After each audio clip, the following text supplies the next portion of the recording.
तो चलिए आपको आज सुनाते हैं एक डरावनी कहानी जिसके कहानी का टाइटल है डरावनी भूत। तो शुरू करते हैं। यह कहानी है एक 12 साल के बच्चे अनुज की, जो एक छोटे से गांव में अपने माता पिता के साथ रहता था। वह अपने नाना नानी से मिलने जाता है और उसके माता पिता को अर्जेंट काम होने के कारण वे उसे वहां छोड़कर वापस चले जाते हैं। अनुज अपनी नाना नानी के साथ रहने लगा। एक शाम को वह जंगल की रोड की साइड खेल रहा था। शाम होने वाली थी। उत्तराखंड की घाटी की खामोशी को ठंडी हवाओं के झोंके चीरने लगे थे। अनुज घर की ओर जाने की सोच रहा था। इतने में उसके पीछे वाली झाड़ियों में कुछ हलचल होने लगी, जिसने अनुज का ध्यान अपनी ओर खींचा और बहुत ही डरावनी और मन को भयभीत करने वाली सी लग रही थी। और वह आवाज़ बढ़ती चली गई। फिर उसे झाड़ियों की ओर से एक सफ़ेद कपड़े पहने हुए औरत उसकी ओर आती हुई दिखाई देती है, जिसकी कोई चेहरा नहीं था। और अनुज उसके चेहरे को देखने की कोशिश कर रहा था, परंतु उसे उसका चेहरा दिखाई नहीं दे रहा था। उसकी डरावनी मुस्कान और उसकी बहुत अधिक डरावनी आवाज़ से अनुज के पैर वहां पर जम से गए। अनुज डर के मारे वहां से हिल ही नहीं पा रहा था। फिर वहां औरत अचानक से पीछे मुड़ी और झाड़ियों के अंधेरे में गायब हो गई। अनुज डर के मारे वहां पर खड़ा कांप रहा था। थोड़ी देर में वहां होश में आया और घर की ओर भागने लगा। कुछ देर तक अनुज को अपनी आंखों पर और जो देखी घटना पर यकीन नहीं हो रहा था और उसकी हालत खराब थी। रास्ते में चलते हुए वहां यह सोच रहा था कि जो उसने देखी वह कैसे इसे बयां करेगा। फिर अनुज घर पहुंच गया और वहां उसके साथ हुई घटना को अपनी नाना नानी को बहुत अच्छी तरह से सुनाने लगा। उसकी नाना नानी उस घटना सुनकर हैरान होने के साथ साथ रोने लगे। अनुज अपने नाना नानी के रोने को समझ नहीं पा रहा था। कुछ देर बाद अनुज की नानी ने अनुज को खाना खिलाया और उसके नाना बिना कुछ बताए घर से बाहर चले गए। उनके रोने और बाहर जाने के बारे में अनुज को कुछ नहीं बताया। हालांकि अनुज ने अपनी नाना नानी से बार बार पूछा था। कुछ देर बाद उसके नाना घर वापस आ गए और अनुज को गले लगाकर फिर से रोने लगे। उसके नाना ने उसे बताया कि जो उसने जंगल में औरत देखी थी वह एक छलावा है। छलावा की आत्मा जो अपने रंग रूप बदलकर शिकार करती है। वह आत्मा ने गांव के बहुत सारे लोगों को अपना शिकार बनाया है और इस बार उसने तुम्हें शिकार के रूप में चुना है। वह आत्मा जिसे भी शिकार बनाती है उसे वहाँ पहले से ही दिखाई देती है। यह उस आत्मा की खूबी है और जिसे वहाँ शिकार के रूप में चुनती है उसे वहाँ यहाँ गायब कर देती है या उसे मार देती है। वह किसी बहाने से उस व्यक्ति को जंगल की ओर बुलाती है।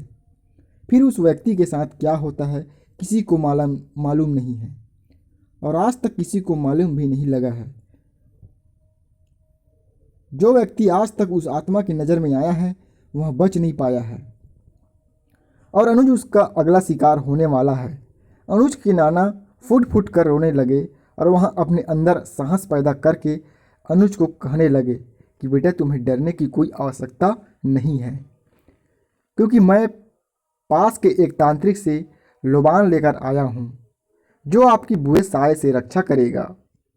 और मैंने आपके मम्मी पापा को भी फ़ोन कर दिया है, वह कल आ जाएंगे और तुम्हें यहाँ से ले जाएंगे। यह कहकर अनुज के नाना ने वह लोबान कमरे के कोने में जला दिया।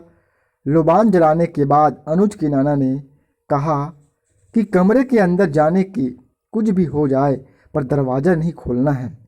यह कहकर नाना ने दरवाज़ा बंद कर दिया और फिर अनुज अंधेरे कमरे के कोने में बैठकर रोने लगा। वह कमरे में बैठा हुआ सोच रहा था और उसे अपनी नाना नानी के रिएक्शन को देखकर कुछ समझ नहीं आ रहा था और जो उस आत्मा को हुआ हादसा था वह उसके दिमाग से नहीं निकल पा रहा था। उसके कानों में वह खौफनाक आवाज़ें गूंज रही थी और उसे बहुत ही डर लग रहा था। वह दिन होने का इंतज़ार कर रहा था।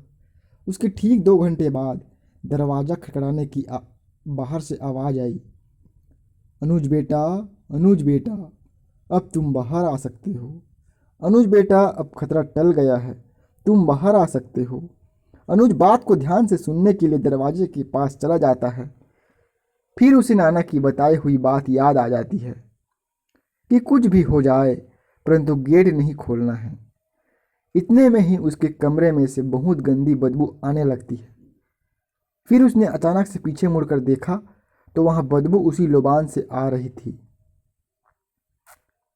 अनुज बहुत घबरा जाता है और फिर वही गेट के बाहर से आवाज आती है और वहां इसी डर से वहां पर बेहोश होकर गिर जाता है। अगले दिन अनुज के माता पिता उसे वहां से ले जाते हैं और अनुज के नाना नानी फिर से चैन से रह पाते हैं।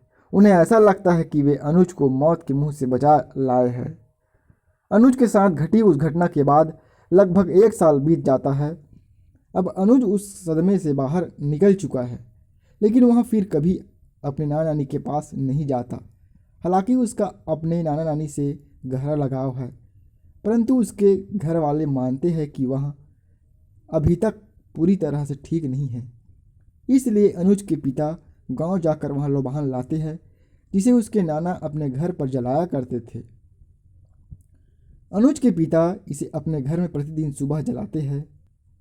फिर एक दिन अचानक अनुज की नानी का फ़ोन आया और उसे बताया कि उसके नाना की तबीयत खराब है। उसने तुरंत अपने माता पिता के साथ उनके पास जाने का निर्णय लिया, लेकिन जब वह वहां पहुंचा तो वहां साया अभी भी उसके ऊपर छाया हुआ था। एक दिन किसी बहाने से अनुज जंगल की ओर चला गया और वहीं उस आत्मा ने उसे मार डाला। तो इस कहानी का सारांश है, जब हम किसी पुरानी कहानी या लोक कथा को सुनते हैं, हम सोचते हैं कि यह सिर्फ कहानी होगी, लेकिन कुछ कहानी ऐसी होती है जो हमें यकीन दिलाती है कि कुछ चीज़ें हैं जो हमारे समझ से परे है। अनुज की यह कहानी हमें यही सिखाती है कि प्रकृति और उसके राज कभी भी समझ में नहीं आते। कुछ घटनाएं ऐसी होती है जो हमें सोचने पर मजबूर कर देती है कि क्या सच में कुछ ऐसी शक्तियां हैं जो हमारे बस की नहीं। अनुज का अनुभव और उसकी मौत हमें यही सिखाती है कि कभी भी प्रकृति के साथ खिलवाड़ नहीं करना चाहिए। यह कहानी हमें यह भी बताती है कि हमारे परिवार वाले हमारे लिए कुछ भी कर सकते हैं, चाहे वह उनकी जान की भी बाजी लगाना हो। आखिर में हम यही कह सकते हैं कि यह भारत की सबसे डरावनी भूतिया कहानी आपको कभी नहीं भूलने देगी। धन्यवाद। इसी तरह का कहानी सुनने के लिए हमारे चैनल को सब्सक्राइब करें और लाइक करें ताकि आपको नया नया वीडियो जल्द ही मिलेगा।